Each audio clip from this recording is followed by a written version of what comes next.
नमस्कार, मेरा नाम है डॉक्टर पूरू धवन और आज इस वीडियो में हम बात करने वाले हैं फैमिली इंटरेक्शन के बारे में। लास्ट वीडियो में हमने बात करी थी सोशल इंटरेक्शन और सोशल इंटरेक्शन के अंदर फैमिली का जो इम्पोर्टेंस है उसको बताया गया था।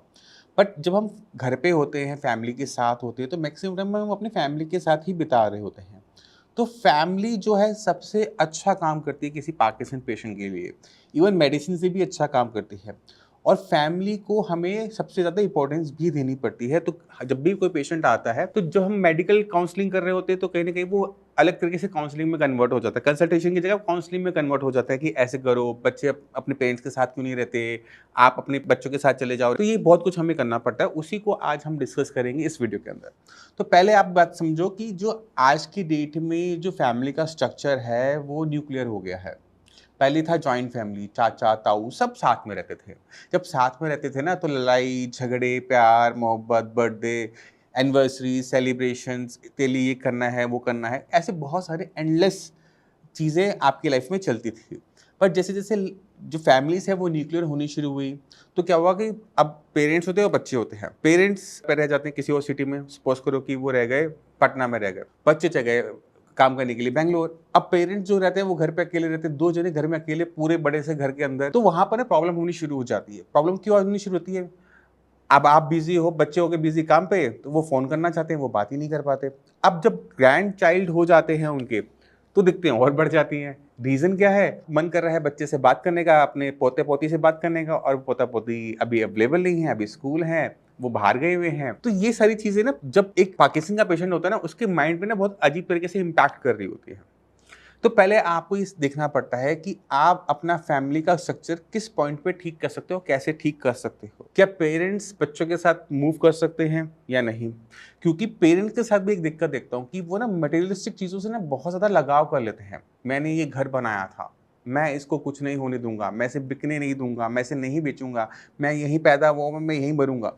ये जो अप्रोच होती है ना, ये बहुत खतरनाक हो जाती है। रीज़न क्या है कि हमने अपने फैमिली को इम्पोर्टेंस ना देते हुए मटेरियलिस्टिक चीज़ों को, घर को बहुत इम्पोर्टेंट दे दी या फिर वो एरिया जहाँ पे आप कंफर्टेबल होते हो, जहाँ पे आपने ज़िंदगी निकाली तो वो एक एरिया ऑफ कंफर्ट हो जाता है। उससे बाहर निकलने की हमने कोशिश नहीं करी।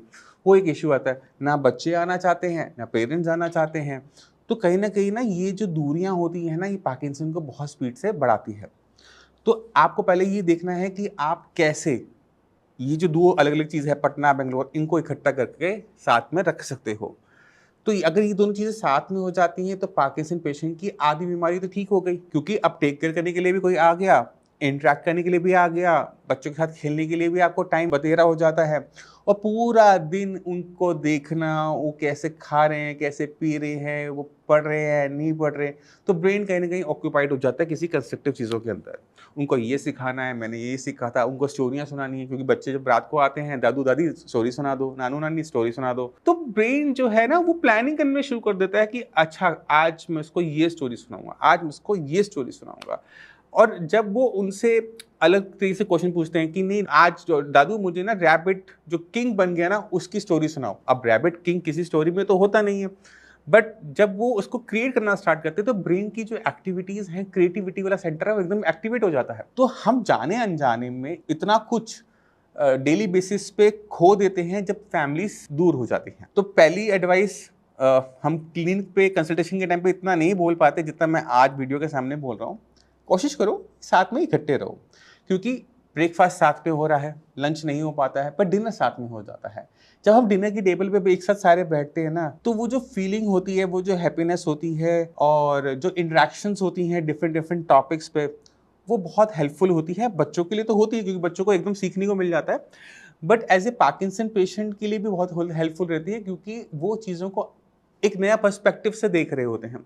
तो ब्रेन ना फिर दोबारा से कंस्ट्रक्टिव चीज़ों के अंदर चला जाता है। तो पहली चीज़ आपको ये करनी चाहिए। दूसरी चीज़, आप क्या मीडिया कंज्यूम कर रहे हो, क्या कंटेंट देख रहे हो, उसमें भी बहुत मैटर करता है। अगर आपको न्यूज़ बहुत ज़्यादा पसंद है, डिबेट देख रहे हो, सुबह शाम डिबेट्स चल रही है, रिकैप लगा के यूट्यूब पे दोबारा घुमा-घुमा के आप रिकैप करके डिबेट्स देख रहे हो, छोड़ दो। उसकी जगह कुछ कॉमेडी देख लो, कपिल शर्मा का शो देख लो। अब तो स्टैंड अप कॉमेडी बहुत अच्छी होने लग गई है, तो स्टैंड अप कॉमेडीज़ देखो। क्योंकि आप जितने खुश होगे, जब आपके चेहरे पे स्माइल आ रही है ना, स्माइल ऐसे नहीं आ रही, स्माइल इसलिए आ रही है क्योंकि ब्रेन के अंदर डोपामिन रिलीज हो रहा है। तो आपको वो एरिया ऑफ इंटरेस्ट ढूंढना पड़ता है। तो वो कॉमेडी एक अच्छा साधन है जिससे आप अपने ब्रेन के अंदर डोपामिन रिलीज कर सकते हो। इसके बाद आती हैं आपकी हॉबीज। अगर आप किसी के साथ हॉबी शेयर करते हो, सपोज करो मुझे सिंगिंग पसंद है और मेरे बेटे को भी सिंगिंग पसंद है, तो हम जुगलबंदी कर लेते हैं। जब हम ये जुगलबंदी करना स्टार्ट करते हैं ना, तो वो घंटा 2 घंटे कब बीत गए पता भी नहीं लगता। और आप इसको प्लान कर रहे होते, कल हम ये गाना गाएंगे, मैंने आज ये गलती की थी, कल मैं ये गलती नहीं करूंगा। आप सोचो कि ब्रेन तो ऑक्यूपाइड हो गया, और ब्रेन कितने अच्छी तरीके से ऑक्यूपाइड हुआ। अब ब्रेन के पास ना स्ट्रेस है ना डिप्रेशन है, ब्रेन तो इन चीज़ों से दूर हो गया ना। तो ये बहुत इंपॉर्टेंट हो जाता है। तो किसी टाइप की हॉबी जो आप अपनी फैमिली या फ्रेंड से शेयर करते हो, उनको आप बुलाओ, घर पे बुलाओ, या उनके साथ वो डेली बेसिस पे एक्टिविटीज़ करो, ये बहुत हेल्पफुल रहता है। और सबसे ज़्यादा हेल्पफुल रहते हैं वो हैं ग्रैंड चाइल्ड। अगर आपके ग्रैंड चिल्ड्रन हैं तो उनके साथ अपना टाइम फिक्स करो। सच्ची बता रहा हूँ, उनके टाइम फिक्स करो। आप कुछ ऐसी एक्टिविटीज़ दोनों, मतलब grand parents and grand children को चाहिए कि कुछ एक्टिविटी ऐसी हो जो स्टडीज से अलग हो। बच्चे पढ़ने के आजकल रेडी नहीं है, बट वो एग्रीकल्चर यानी प्लांटिंग, प्लांट्स लगाना है, प्लांट लगाया, वो ट्री बनाया, ट्री से फ्रूट आया। क्योंकि पेरेंट्स जो हमारे होते हैं, हमारे जो ग्रैंड पेरेंट्स होते हैं, उनको इनकी नॉलेज हमसे ज़्यादा होती है। और सिटीज़ के अंदर जो बच्चे पलते हैं उनको इनके बारे में बिल्कुल भी आइडिया नहीं होता। और किस तरह से हम जब हम एग्रीकल्चर में जाते हैं या जब हम कोई प्लांट लगा रहे हैं, वो किस तरह से फ्रूट दे रहा है, जिसको हमने टाइम दिया, जो उसको हमने मैन्योर दी, उसको हमने जो वाटर दिया, उसका जो हमने ध्यान रखा। तो किस तरह से इसको आप फाइनेंशियल चीज़ों में आप दिखा सकते हो कि ओके ठीक है, आपने कुछ इन्वेस्ट किया, उसे टाइम दिया, वो ग्रो किया, अब उसका फ्रूट लेने का टाइम आ गया। तो ये एग्जाम्पल सेट किए जा सकते हैं। तो ये सारी चीज़ें जैसे मुझे पता है क्योंकि मेरे पेरेंट्स ने मुझे बताई, तो ये जो नॉलेज होती है ये हमें ट्रांसफ़र करनी पड़ती है। और ये ट्रांसफ़र सिर्फ एक लाइन में नहीं हो पाती जब तक हम उसको लाइव एग्जाम्पल की तरह बच्चों को दिखाते नहीं हैं। तो मोटे मोटे तौर पे हमें क्या करना है, आपको अपने फैमिली का स्ट्रक्चर ठीक करना है। ब्रेकफास्ट और डिनर जितना हो सके कॉमनली एक साथ एक ही टेबल पे करो। ग्रैंड पेरेंट्स, ग्रैंड चिल्ड्रन है, उनका एक टाइम स्लॉट फिक्स करो। फ्रेंड्स जितने भी आपके आसपास हैं जो कंस्ट्रक्टिव हैं, मतलब आपके साथ हॉबी शेयर करते हैं, चाहे वो आपके बच्चे हो सकते हैं, आपके ग्रैंड चिल्ड्रन हो सकते हैं, आपके फैमिली फ्रेंड्स हो सकते हैं, उनके साथ एक सोशल टाइमिंग सेट करो कि शाम को सब मिलेंगे। एक तरह से क्लब की तरह बन जाता है वो, जैसे होता है ना, आप देखते हो गाँवों के अंदर भी सभा बैठ जाती है, पंचायत सी बैठ जाती है, 4 लोग इकट्ठे हो जाते हैं, लूडो खेल रहे होते हैं, कैरम खेल रहे होते हैं। वो सारी चीज़ें आपके घर में होनी चाहिए। क्यों? क्योंकि इससे पार्किंसन जैसी बीमारियाँ पहले तो आती नहीं हैं। आ जाए तो उसके लिए हमारे पास हथियार एक्स्ट्रा होते हैं। हमारी डिपेंडेंसी मेडिसिन्स में कम हो जाती हैं, जो कि बहुत इंपॉर्टेंट हो जाता है किसी भी पार्किंसन पेशेंट के लिए। क्योंकि पार्किंसन जो है वो सेल्फ प्रोग्रेसिव डिसऑर्डर है और ब्रेन का डिसऑर्डर है। रीज़न क्या है सबसे बड़ा है पीछे से? Stress, depression. अगर आप स्ट्रेस और डिप्रेशन को हटा देते हो तो रूट कॉज पार्किंसन का खत्म हो जाता है। जब ये रूट कॉज खत्म हो गया तो वहाँ पर ब्रेन को अपने आप को ठीक करने का बहाना मिल जाता है। वो एनवायरनमेंट मिल जाता है जहाँ पे ब्रेन कहता है ओके ठीक है, अब मैं नुकसान नहीं उठा रहा, अब तो मैं बढ़िया सा काम करूंगा, मैं अच्छे से खाना खाऊंगा, मैं अच्छे से सब कुछ काम करूंगा, और एक पर्सन हैप्पी रहना शुरू कर देता है। और आपको एक मजे की बात बताऊं, पार्किंसन की जो बीमारी है ना वो डॉक्टर्स में बहुत मिलती है। रीज़न क्या है? पूरा दिन पेशेंट ऐसे आते हैं, इसका ये हो गया, उसका वो हो गया। तो इसी वजह से ये जो पार्किंसन डिसऑर्डर है वो डॉक्टर्स के अंदर बहुत कॉमनली देखने को मिल जाता है, क्योंकि पूरा दिन हम जो होते हैं नेगेटिव न्यूज़ के अंदर रहते हैं। तो इसी वजह से आपने देखा होगा कि डॉक्टर्स या तो बहुत ज़्यादा हार्ड हो जाते हैं, हार्श हो जाते हैं, अरे ठीक है करो करो जाओ जाओ, या फिर वो बहुत ज़्यादा सॉफ्ट होते हैं। मीडियम कैटेगरी नहीं होती डॉक्टर्स के बीच में। या बिल्कुल सॉफ्ट मिलेंगे, बिल्कुल ग्राउंडेड, ठीक है ओके हो जाएगा डोंट वरी, या फिर लिख दिया है जाओ लोग खत्म, बात नहीं करते, ज़्यादा बात नहीं करते। बात इसलिए ज़्यादा नहीं करते क्योंकि उनको पता है जितना वो बात करना स्टार्ट करेंगे उतना ही प्रॉब्लम्स उनको सुनने को मिलेंगी, और वो प्रॉब्लम कहीं ना कहीं उनकी को पता है कि उनकी बॉडी को हार्म भी करेगी।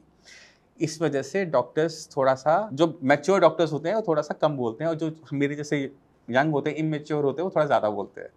तो आपको इस फ़र्क को भी थोड़ा सा आपको पता होना चाहिए। मैं उम्मीद करता हूँ आप काफ़ी कुछ समझ गए होंगे। फिर भी कोई भी डाउट हो, कुछ भी पूछना चाहते हो, मोस्ट वेलकम, आप आ सकते हो, मुझसे भी मिल सकते हो। डॉक्टर्स की पूरी टीम है। बट जाने से पहले मैं हमेशा अपने पेशेंट कुछ दिखाता हूँ। मैं चाहूँगा कि आप फिर से दोबारा से पेशेंट हो, क्योंकि वो मोटिवेशन की तरह लेना, डीमोटिवेट मत होना। इनको ज़रूर देखो और आपको समझ में आएगा कि पार्किंसन को आप बहुत ईज़िली कंट्रोल कर सकते हो, अगर आप मेरी सारी की सारी बातें मानते हो तो। नमस्कार, मेरा नाम है डॉक्टर पुरुधवन और आज मैं आपको मिलवाना चाहता हूँ पार्किंसन के पेशेंट में। और पार्किंसन के पेशेंट भी ऐसे नहीं, वायोपीडी, यंग ऑनसेट पार्किंसन डिजीज। तो हमारे साथ है सुहेंद्र जी। सुहेंद्र कहाँ रहते हैं आप? मैं बेंगलोर में रहता हूँ। बेंगलोर में रहते हैं। अच्छा। और आप लास्ट मंथ आए थे पहली बार। हाँ जी। क्या दिक्कत महसूस करते हो उस टाइम में? एक्चुअली मेरा लेफ्ट हैंड जो था बहुत सा स्टिफनेस आता था, थोड़ा सा कंपन था उसमें। हाँ। तो कन्फ्यूजन ये था कि पहले मेरे को तो सर्वाइकल का इशू था, तो 6 महीना 8 महीना तो सर्वाइकल का इशू बोल के मेरे को सर्जरी करना बोला था। उसी चक्कर में मैं इधर उधर 3-4 डॉक्टर से ओपिनियन लिया। फाइनली न्यूरोलॉजिस्ट से मिलने के बाद उन्होंने बताया कि ये यंग ऑनसेट पार्किंसन है, जो कि आपको जेनेटिकली आया, आपके पिताजी को था, तो इसके लिए आपको भी आया है बोल के बोला। तो उसके बाद में फिर उधर को उतना कंटिन्यू आपका वीडियो में देखा, मैं यूट्यूब में देखा था, अच्छे रिव्यू थे और रिजल्ट भी अच्छा था।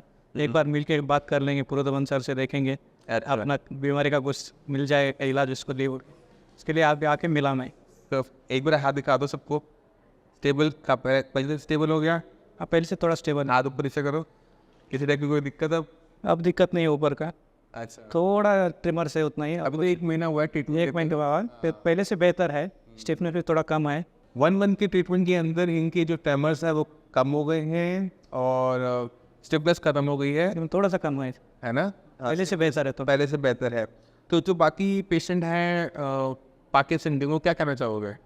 अभी तो मेरे को तो ऐसा लग रहा है कि सर एक्चुअली जिससे हमने बात किया था फिजिशियन से, जो कुछ भी न्यूरोलॉजिस्ट से, लोग इतना डरा दिए थे कि बोलते हैं कि आपके पार्किंसन है, आपके जैसे 15 से 20-16 साल तक रहेगा, उसके बाद में इसको कंट्रोल कर सकते, क्यूरेबल नहीं है, बहुत मुश्किल होता, डे बाय डे बढ़ता जाएगा आपका बोल के दिमाग में डाल के भेज दिया। तो 3-4 दिन तक सोया भी नहीं मैं, कि यही सोच रहा था कि अरे 44 एज में तो आ गया मेरे को पार्किंसन।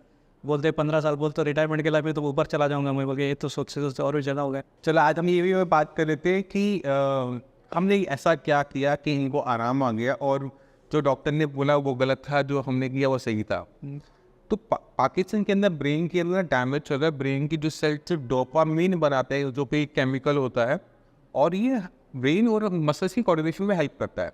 दूसरी चीज़ ये देता है वो है वो खुशी, है ना? तो ब्रेन के सेल मर रहे हैं इसलिए डोपामीन कम हो रहा है, या ब्रेन के सेल वीक हो रहे हैं इसलिए डोपामीन कम बन रहा है। तो हम अगर सिंडोपा देते हैं, लिवोडोपा देते हैं, तो उससे जो आराम मिलता है वो टेम्परेरी मिलता है, कि हमने उसे पूरा तो कर लिया बट ब्रेन में हो रहे नुकसान को रोका नहीं। तो हम आयुर्वेद से क्या करते हैं, उस ब्रेन में हो रहे नुकसान को होने से आगे होने से रोक देते हैं। यानी जो नुकसान हो गया, अब और कोई नया नुकसान ना हो। तो ब्रेन की जो रिक्वायरमेंट है वो सबको पता है, उसे खाना चाहिए, उसे ऑक्सीजन चाहिए और उसको रेस्ट चाहिए।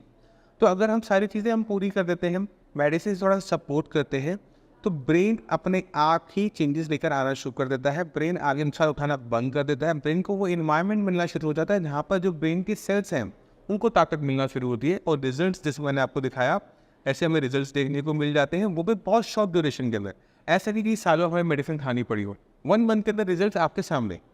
और हमने आपके केस में सिंडोपा भी नहीं खा रहे, शायद आप नहीं खाया, कोई मेडिसिन नहीं खा रहे, एलोपैथिक नहीं खा रहा, सिर्फ कोई भी नहीं चल रही ना? नहीं सर, कोई मेडिसिन लगाने की ज़रूरत नहीं होती अगर आपने स्टार्ट नहीं की। तो अगर आपने मेडिसिन कोई स्टार्ट कर रखी है तो हम उसे हटवाते नहीं है, उसको हम बाद में हटाते हैं जब आपकी बॉडी के अंदर चेंजेस पॉजिटिव आ जाते हैं, तब इम्प्रूवमेंट आने के बाद। यानी पहले हटाने में क्या दिक्कत होती है कि आप यहाँ से ठीक कर रहे हो, उधर से वो चीज़ खराब हो रही है, तो पेशेंट को रिजल्ट नजर ही नहीं आता। तो जो मेडिसिन आप नॉर्मली और पेशेंट्स के साथ, आपके साथ तो है नहीं, जो चल रही है चला के रखो, ऐड करो, रिजल्ट्स देखो, उसके बाद विड्रॉल स्टार्ट होता है। ठीक है, तो उम्मीद करता हूँ खुश हो ट्रीटमेंट से। बस पेशेंट से। ठीक है, कुछ कहना चाहोगे? उसमें बहुत धन्यवाद करना चाहता हूँ, ये कि मैंने मुझे अच्छा रिजल्ट मिला है। खुशी से एक्चुअली आके दवाई मंगा सकता था ऑनलाइन पे, फिर भी एक बार आके सर से, सेकेंड टाइम बेंगलोर से आप गुड़गांव आए हो, खास करके बेंगलोर से सर से मिलने आया हूँ कि बोलने के लिए कि आपसे तरक्की हो रहा है। उम्मीद करता हूँ इस वीडियो से आप काफ़ी कुछ समझ गए होंगे पाकिस्तान के बारे में। फिर भी कोई डाउट हो, कुछ भी पूछना चाहते हो तो आके मिल सकते हो। इसी के साथ आप सभी तो चल लेंगे आगे, चाहूँगा मिलते हैं अगली वीडियो में। कब तक लिए नमस्कार।